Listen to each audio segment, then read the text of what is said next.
கிடக்கிறதே. உந்தன் வரவை எதிர்பார்த்து ஊருக்குள் தனியாய் நிற்கிறதே. மீண்டும் பள்ளிக்கு போகலாம், நம்மை நாம் அங்கே தேடலாம்.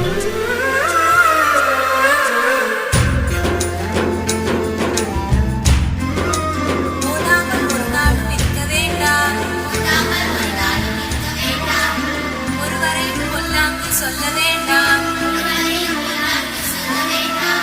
மாதாவை ஒரு நாளும் மறக்க வேண்டாம்.